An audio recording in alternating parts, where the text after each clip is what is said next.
Sean Fitzgerald, Smart Homes, Environmental Control, AI, and Beyond. Hi, everyone. Sorry I can't be there in person. Now, a quick sound check. Can everybody hear me? I've got quite a soft voice. And good. Nat's giving me the thumbs up. That's excellent. Apologies for not being there, but Nat knows how hard we tried to get things worked out, and best laid plans of mice and men. And here I am in Canberra talking to you using technology instead, which is kind of good, I think, since we should all be making use of the products that we involve ourselves with and sell and espouse to be a good thing in the way of the future. Some of you might notice on my forehead there's a bright silver dot. My mouse system, because I'm paralyzed from the shoulders down, my mouse system tracks that dot and turns it into movements of the mouse on screen, as you can see. That's a great system. The only disadvantage is doing presentations. Occasionally you're going to see the mouse moving all over the screen. I hope it doesn't distract you too much. And it's just one of those limitations that we've got to live with. Okay, environmental control, smart homes, and the human interface. I'll discuss environmental control first because really that's what people with a disability tend to use. And then the smart home revolution that's coming over the last probably 4 or 5 years has been, where smart homes will be made affordable, and consequently we do make use of that technologies now, but again, don't need to make use of all the whiz-bang features that are available. But the real issue for people with a disability is, I'm sure you all understand, is the human interface. How does the interface work for them? And that's what I mainly want to discuss. And then I want to take you into the future a little bit, probably not too far in the future, and discuss where I think it's going and why I've got some insight into that. All righty, let's get going.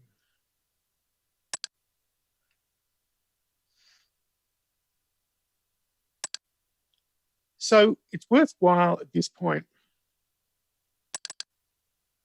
It is worthwhile at this point just defining assistive technology, and that's sort of a big umbrella term that covers all these things. So the mouse I use, right the way down to a rail in a bathroom is also considered assistive technology, along with the wheelchair I use day to day, right the way up to, well, the systems we're using right now that assist me to present to you, even though we're 280 kilometres apart.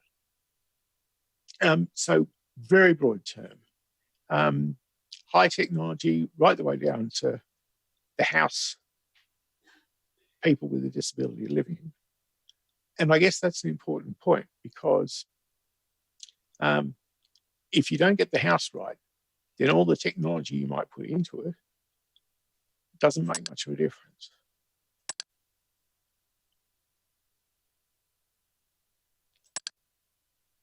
So the typical house modifications that people with a physical disability make are ramps to get in instead of steps, obviously, wider doorways, just to make sure you're not running your wheelchair into the architraves all the time, wider corridors, because access standards say 1.2 metres wide, hard floors so that wheels run more smoothly, but also importantly, things like shower chairs and hoists run smoothly and are easy for support staff to move around, so that they don't get injured. You don't end up with huge workers' compensation claims. Kitchen modifications, and that varies tremendously whether someone like me who likes to cook but can't actually get his hands on a pot, a pan, or a spoon, or whether you're someone who's paralyzed from the waist or chest down and you've got full control over your hands, or someone with an intellectual disability who cognitively needs to cook with someone else, but needs benches set at the right height that works for them and the support staff. And last up, virtually everyone needs a decent bathroom that works for them. And I'm sure many of you have experienced an accessible bathroom and how easy it is to operate. Well thought out bathrooms make a huge difference. It can take 2 or 3 hours for someone to get through their bathroom routine in the morning, particularly for people who are very physically disabled. And once you've done all that, your house is accessible, except what if you can't open the front door?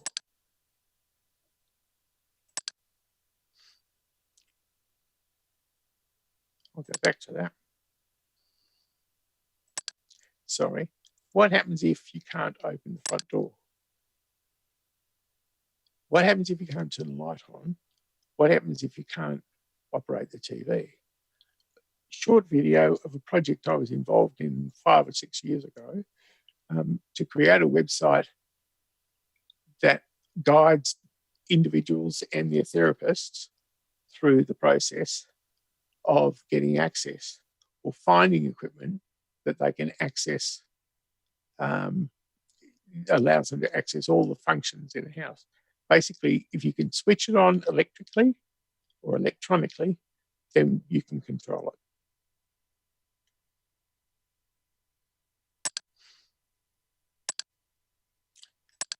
Excuse me.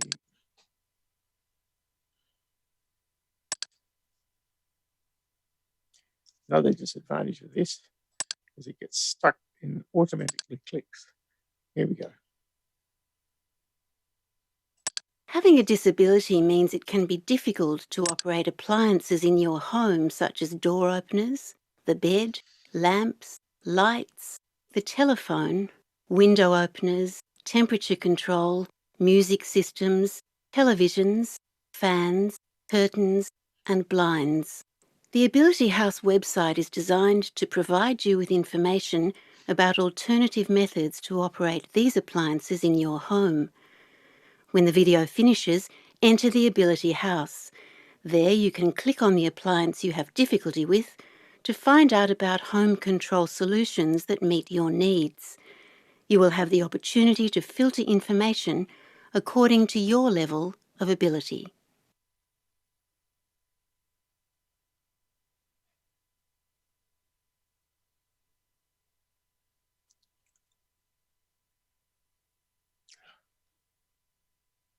Excuse me.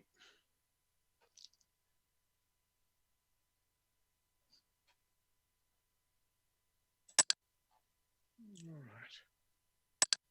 So in these circumstances, you need an environmental control unit, and they come in several different forms.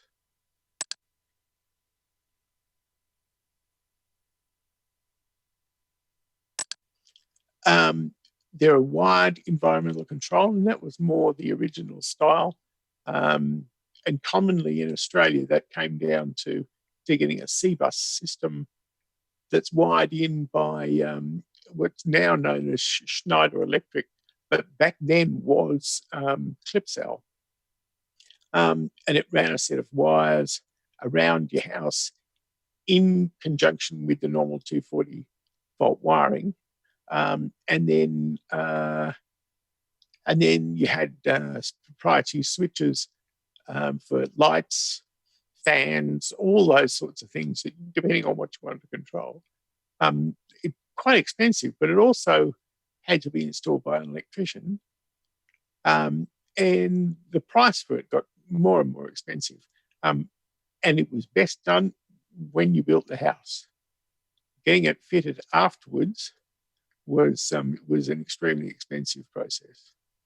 And then technology changed a bit, and wireless networking came around in the 2000s, to Australia anyway, and we started seeing wireless environmental control units coming out, and then more and more so, and that's basically where we sit now.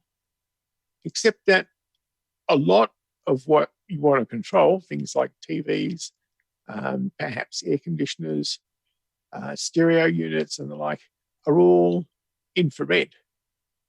So somewhere along the way, you can either control those things individually, or you make use of a wireless control that activates an infrared device that operates those things directly.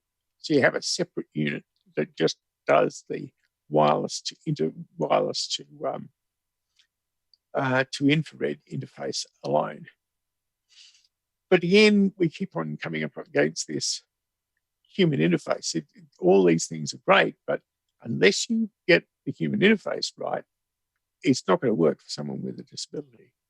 And I guess the holy grail is getting a human interface that's universal, works for everybody, able-bodied, whether you've got vision, physical, cognitive, or hearing disabilities. It's got to work for everybody. So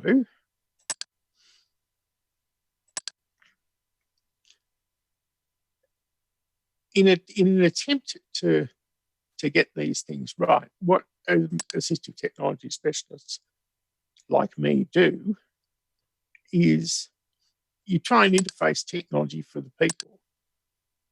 And this means that you get a particular switch or triggering mechanism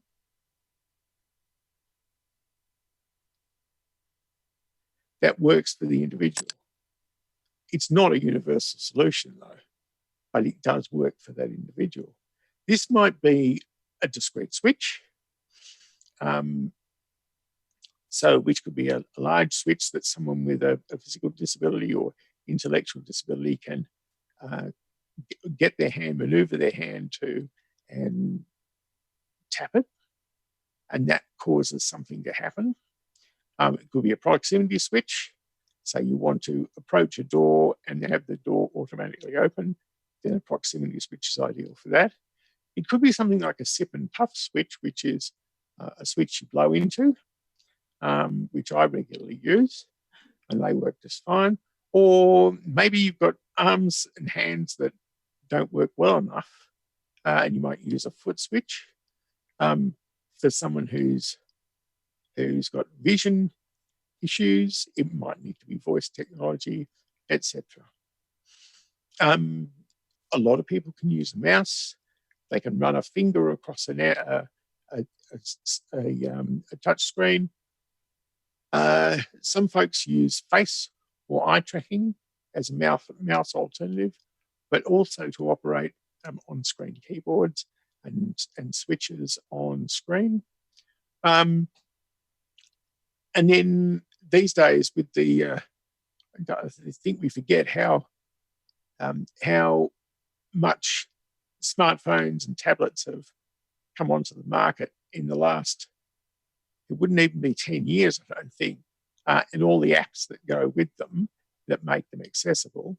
But that's a real option now for operating a lot of control systems that work with technology everywhere, but particularly for smart homes and environmental control.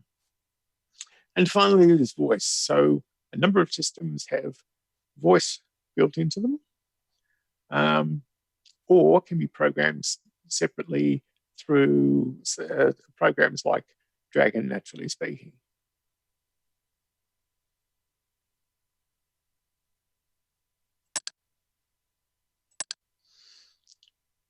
Now, I guess the question is, what do those interfaces look like for people with a disability?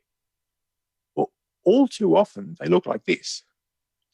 not particularly high-tech, not particularly inviting, and often you find that these are either on screen, so even on a mobile phone app, there's something similar to this, where you either tap directly on the cell that you want to go to make control, or you run a scanning switch system, which is just a single button, and that would take you down row by row. And then a single click would mean you then go, so one click, stop on a row, second click would stop on a particular cell and activate it.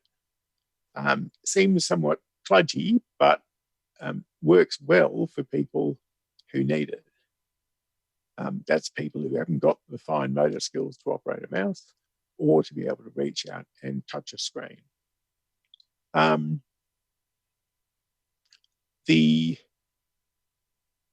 number of, and it's not only on screen, but there are a number of pieces of hardware that allow for these interfaces to be basically physical. So folks get to push a button, but really they're a grid pattern like this that does the job for them. So you can, I mean, as far as I'm concerned, that's old school. We've got to be able to do better than that.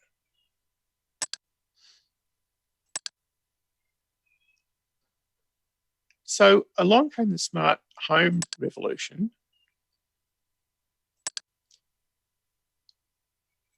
And we're now in a situation where we've gone beyond environmental control. Rich people demanded, one step better than anybody else. And so manufacturers started to dream up these $100,000 solutions to get their homes activated by clever panel interfaces on the wall, or perhaps by voice. And now we've got competing interfaces. Mainly the sort of universal ones are going to be Z-Wave or Zigbee based. I think Z-Wave's probably got the lead in Australia these days. And of course, C-Bus is the wired version, and that's come a long way as well. And I think Clipsal or Schneider Electric aim that more now in the commercial building space. So another advantage of a Z-Wave network or a Zigbee network is that they are a mesh network, not a standard wireless Wi-Fi. And what that means is that this is the hub here in the middle, if you can see it. Classic Wi-Fi works radially out from there to each individual wireless point and back again only.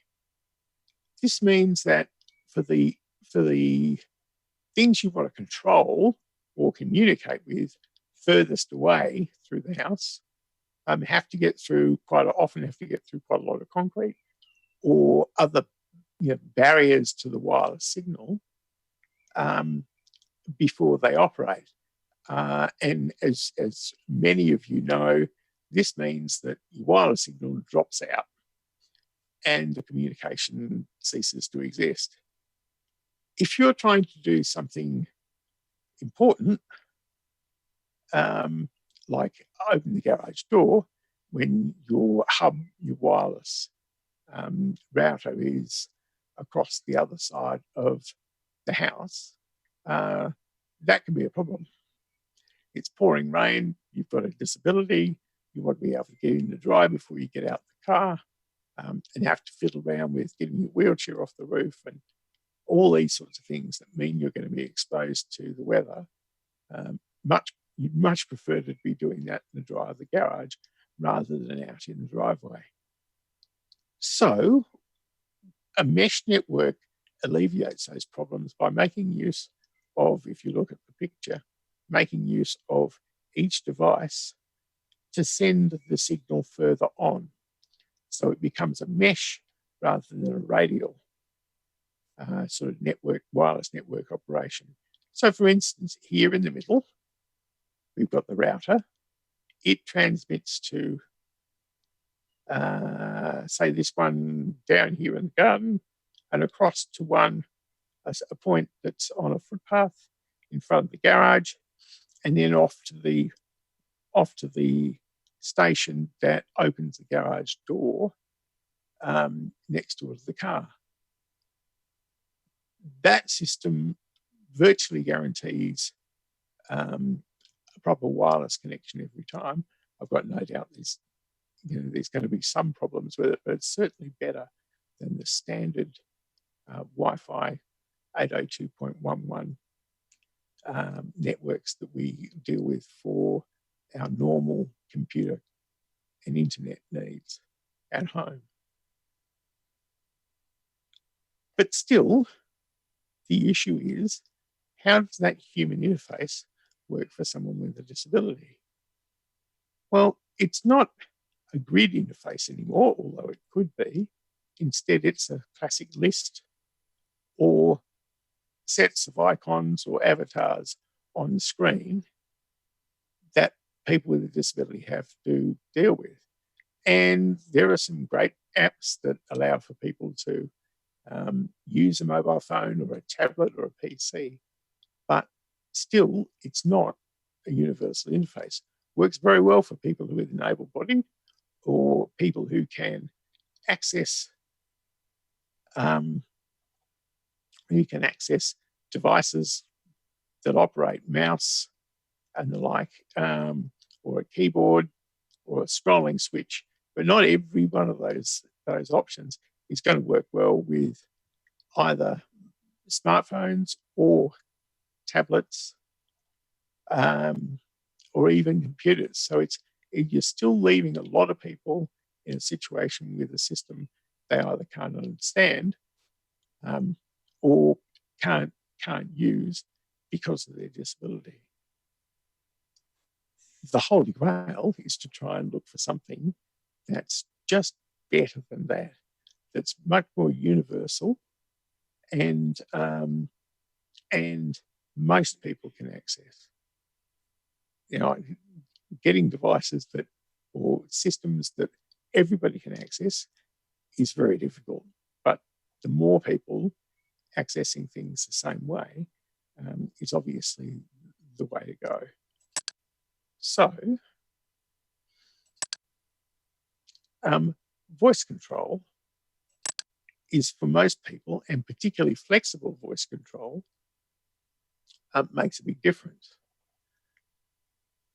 But it is very single layer.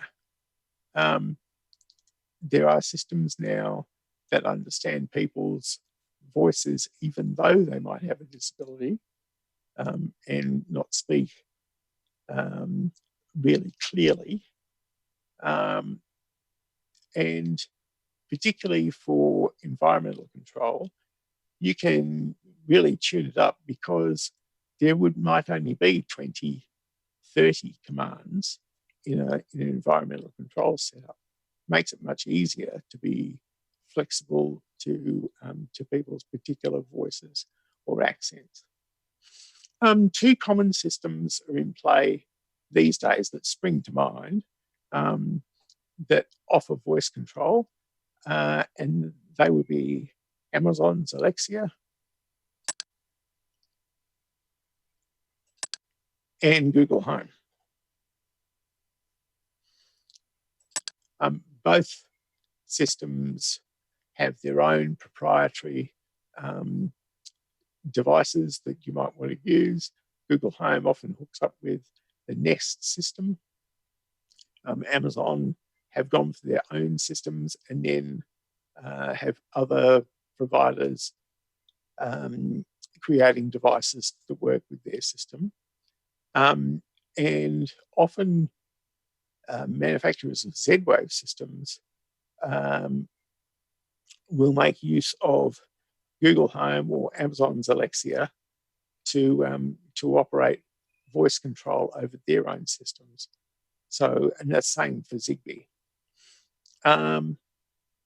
Personally, I've got this one, a whole $50 worth, the Google Home Mini, and I've been using voice activation on a computer for 18 years now, and I'm still surprised that a $50 device can be so flexible and understand so many different voices. And Google have managed to encapsulate that in a $50 device. To me, is astounding. That's someone who's paid up to $1,200 for Dragon Naturally Speaking. And now it's all done by this $50 device. And the level of understanding is very good. I can never used Amazon's Alexa, but I could almost guarantee that it's the same quality. So as a front end for pure voice control, there are some great options around that don't break the bank.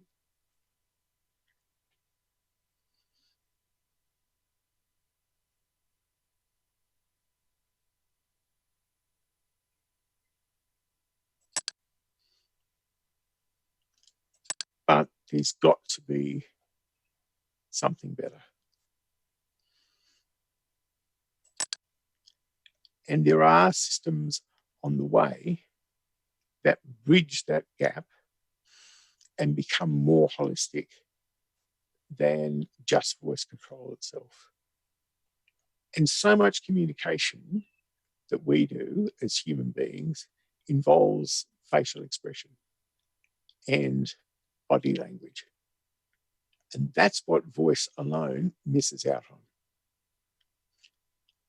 It does bring up, so getting these systems solved, these problems solved, does bring up questions of its own. But I just want to run a short video to give you a bit of an idea of what's possible.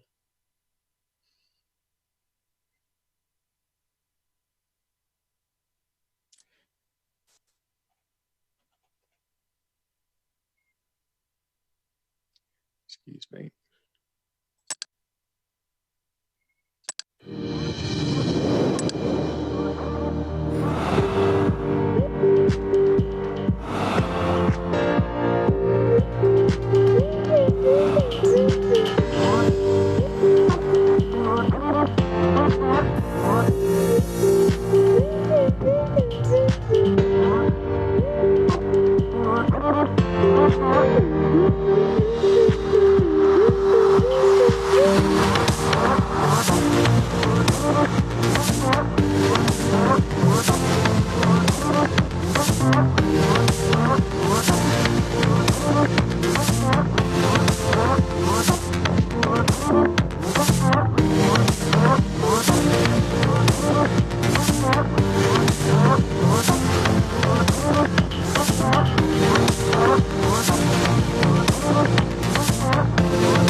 Every one of those people, except for the humans interacting with the screen, was a human lifelike avatar.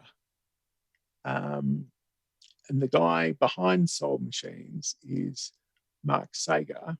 He won Academy Awards for the animation in the movie Avatar and King Kong, and that's just a couple of the awards he's won.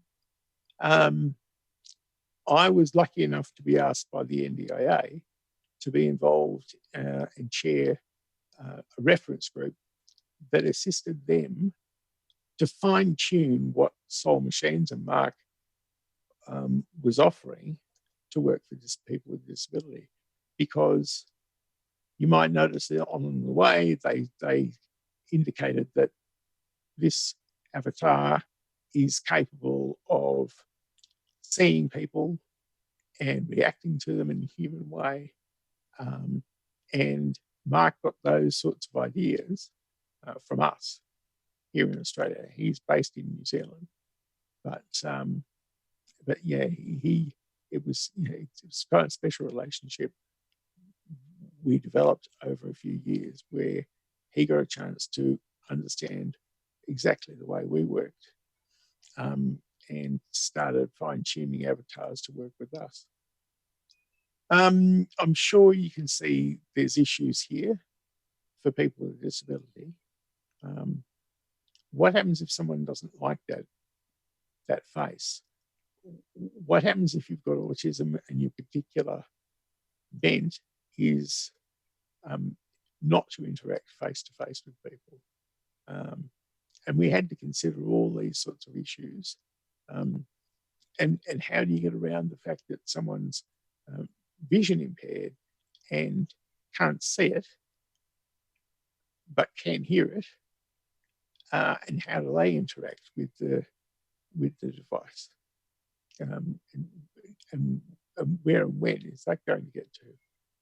So I think the best way of describing where we got to, and we were looking for, this reference group was looking for a way of making people's interactions with the NDIS through their website, easier, more intuitive, a more comfortable process that captured as many people as possible. We came up with a concept, one, how to do it, two, how to involve the end user in the design process, and three, how to make sure that people, we had a really good system going that was going to work for as many people as possible. It became a huge project. We used IBM's Watson AI intelligence in the background. And I think this will give you a bit of an idea about how much work goes into getting these things off the ground. Bear in mind, this is the first time it's ever been done anywhere in the world. And when I met Satya Nadella, the boss of Microsoft International, he said it was the most innovative thing going on the planet. And he said to me, "You've changed the way we look at computers. You've changed the way that people will use computers in the future." And I certainly hope that's the case. So I'll let you have a look at this, and then we can have a bit of a chat about it all afterwards. Hello there. My name is Nadia. In many ways, Nadia is a game changer. Go on, ask me something. I think it's got a really good chance of being something very exciting but also very important. The more questions and interactions I have, the smarter I become. Kate has been spending all of her spare time learning a new script. It might not be her next Academy Award, but it is certainly challenging. It is the voice of Nadia. I'm a virtual assistant and I'm here to help you. This is the bringing together of disability entrepreneurs, the best of the public service, the most brilliant scientists, Academy Award winners in a scientific and creative effort that is really about a higher purpose for Australia. The DIRG is Digital Innovations Reference Group, and it's a meeting of minds between disabled people, innovators, the NDIA and people who work in the area of innovation and technology, all coming together to actually create something fantastic for the NDIS. It truly is a group of people with a need driving innovation rather than somebody telling a group of people what they need to have their problems solved. And I think that that's just so exciting to be a part of. People with a diverse range of disabilities have helped us out and come together to make sure that Nadia is the best she can be for a broader range of the community as we could hope for. It's probably one of the most innovative projects in the world right now. She looks like a person, but she's a super smart computer that responds in a very natural way. I can hear you, and if you have a webcam, I can see you too. Kate, why did you agree to become the voice of Nadia? I've had disability very close to me in my family, and the idea of having greater direct access for people across the range of disabilities I was very excited by that idea. A little bit more friendly. I like the way you were voicing that. Was really nice. I heard that Mark Sager, who's an astonishing computer wizard, was developing the avatar, and so I thought that the authentic connection of the people who were going to be served by the NDIS and by Nadia, the avatar, and Mark's incredible brain, I thought that was a really exciting combination. The agency is creating Nadia because communication and engagement by persons with disabilities with the agency is challenging. I hear many stories about the difficulties people with disabilities have in communicating. It can be forms that are not accessible, websites that are not accessible, letters that are written in government language that people with disabilities cannot read. One of the many reasons I have been created is to get rid of tens of thousands of government forms that often take hours of people's time to complete. And it's people with disabilities who know best as to how they want to be communicated with, what types of things are important to them, and what methods of communication work.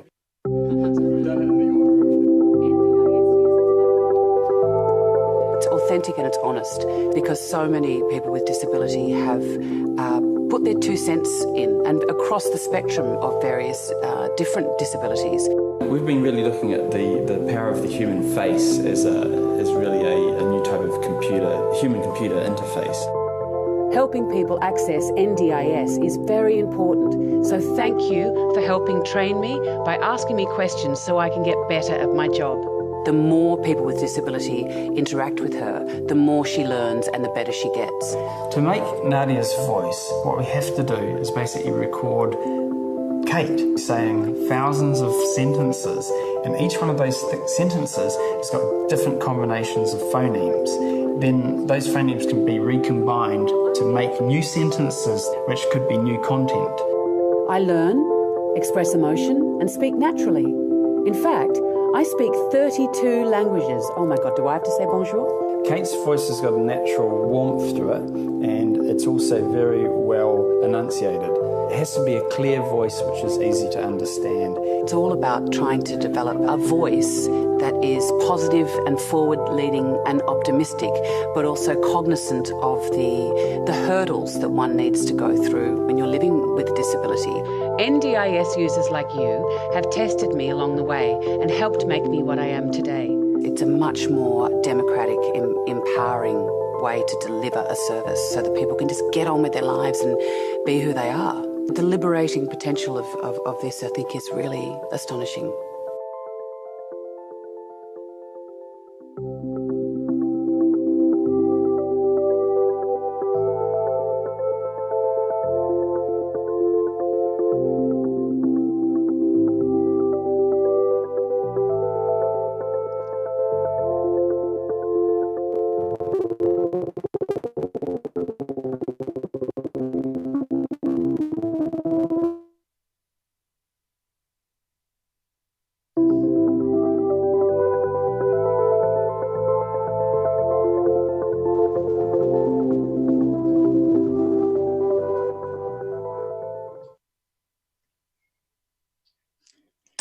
Okay.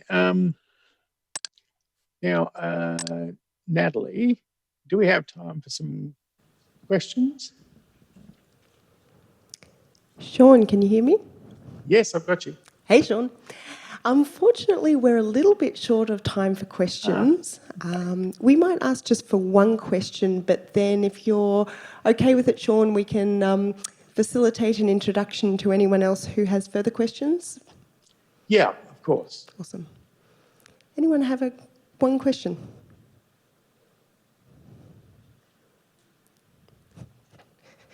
Running down the back, Sean, to Renata.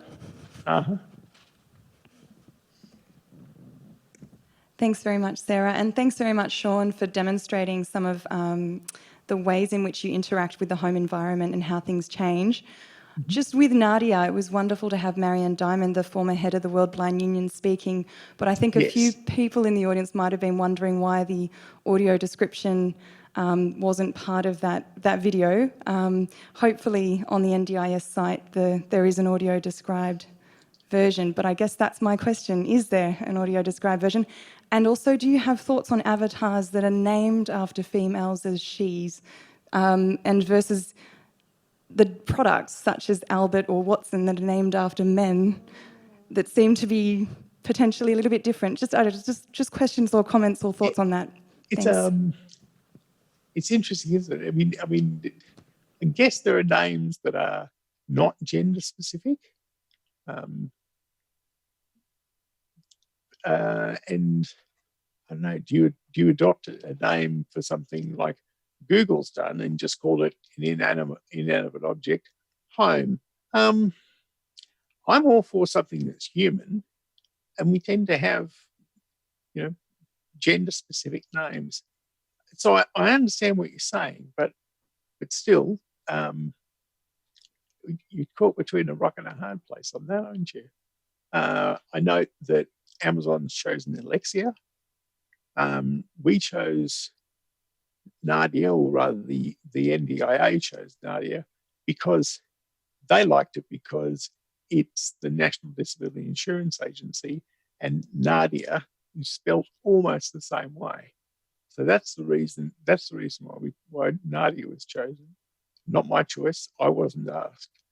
And certainly Sam Connor, the lady with red hair in the video, would have had something to say about it if she got a chance.